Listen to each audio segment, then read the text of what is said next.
Thank you, Mr. Chairman. And Dr. Moniz, Senator. Congratulations on becoming the Secretary, or condolences. Which one does it feel like so far? Don't answer that question. We'll do some other time. Well, my concerns with this legislation are less about the content, though I am a bit concerned about the creating a new federal bureaucracy, and more about why Congress is allowing DOE to continue to break the law of the land as we know it today. The law is very clear. Our nation's spent nuclear fuel and defense waste should be disposed at Yucca. Unfortunately, ignoring or failing to enforce laws that happen to be politically inconvenient is becoming a regular occurrence with the Obama administration, even with laws they passed, as we have seen recently with the delay of the employer mandate on Obamacare. The lack of commitment by the Obama administration to the law and the international agreement is also true of the MOX facility at the Savannah River Site.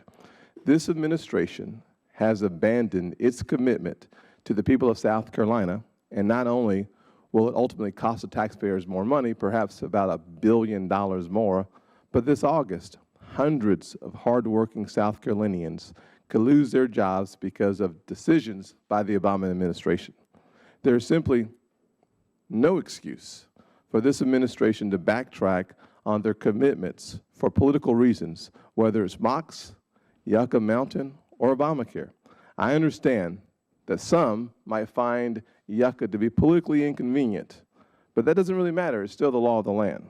The nuclear industry, like any other industry, needs certainty, and they need Yucca Mountain. What good are laws passed by Congress if for any reason we can decide to enforce or not enforce them? What good are laws like Obamacare that the employer mandate continues to be pushed back, which perhaps sounds good for a little while, but in the end it causes consternation and lacks certainty. The same is true in the nuclear footprint. We continue to find ourselves finding ways out of the laws of the land as opposed to the enforcement of the laws of the land. Apparently, our friends in the House, who just voted 335 to 81 to maintain $25 million dedicated to restarting the review and construction of Yucca Mountain, would agree with this position. My question for you, Dr. Moniz, are numerous. We have submitted these questions before on April the 18th to Deputy Secretary Poneman, but we haven't had any answers in about 4 months. We're still waiting for those answers to those questions. I have a question for you, sir. I'd love for you to spend some time at the Savannah River Site. I know you've been there before. I'd love for you to commit to coming back and perhaps touring it with me or coming back at some time in the very near future so that we can take a look at the MOX facility. Look at the fact that we're between 50 to 60% finished with the construction. Take a look at the fact that there really are no other options for us to honor the agreement to dispose of that 34 tons of nuclear waste. Let's take a weapons-grade nuclear waste. I think if we were in a position to take a serious look at the footprint, understand the challenges that we face on the site, the progress that we've made on the site, and the ability for the MOX facility to be that place where the agreement comes to life, a place where the law of the land continues to be honored, and a place where the taxpayers don't foot a bill of in excess of $1 billion because the administration changes its direction, would be a positive sign for you to be there. Thank you, Senator. First of all, let me say we will look into this question of the unanswered questions for the Deputy Secretary. Well, we'll look into that and get back to you. Secondly, of course, I want to emphasize the administration, the Department of Energy, I personally definitely are committed to the law. With regard to the Yucca Mountain license, as we have discussed already, there's litigation going on with the NRC, and until that is resolved, the path forward is unclear there. I do want to emphasize that, and this is what underpins the strong consent-based approach embodied in the Blue Ribbon Commission report, the administration strategy, and S-1240, all of the above. The fact is, without both federal and state laws and permitting being aligned, we just cannot move forward. So there are many issues. With regard to MOX, I think as you're aware, in fact, I had a team at Savannah River when you were visiting it recently.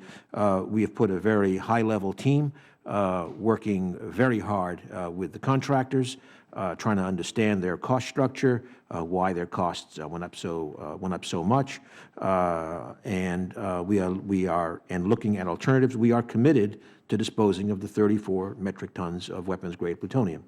So we will be doing that, but the cost escalation just called for a kind of a reexamination of where we stand, and again, I would say the contractors, CBI and AREVA, are being very forthcoming in our discussions now, including, by the way, some management changes that they have made in the project since we started our review. As relates to the questions, Mr. Chairman, about the questions, I'm happy to provide those questions for you so you can take them with you. Okay. The second part is I think it's really important for us to once again highlight the fact that the taxpayers are on the hook to the state of South Carolina for at least $1 million a day, up to $100 million for the delay of the completion of this project, and frankly, other than the MOX facility, the ability to dispose of the weapons-grade plutonium any other way and meet the agreement, as we discussed when you were going through the process of being nominated, doesn't exist. Classification doesn't get us there, and for us to have a strategic retreat would still cost the taxpayers another $1 billion. So moving forward, as we uncover and understand perhaps the delays, construction costs would be important, a part of the equation, but moving forward, we should. Sir, let me say, first of all, the invitation to go to Savannah River it's one that I intend to take up. I think to make it productive, we're waiting to get through this review period so we know where things stand. Secondly, obviously I'm aware of the issues in terms of penalties, in terms of the plutonium that's been moved into South Carolina. And let me say again, as with other of our sites, I mean, we very much appreciate the long collaboration that we've had with Savannah River, for sure. Third, the whole point of our review, and I might say, I think as you are aware, we are concerned about certainly maintaining the skill base. We did have a reprogramming just about 2 weeks ago to help protect that skill base at the site. And the point of the review ultimately is to make sure we are doing the best for the taxpayer in disposing of those 34 tons of plutonium. Thank you, Mr. Chairman. Thank you, Senator Scott. Senator Cantwell. Thank you, Mr. Chairman.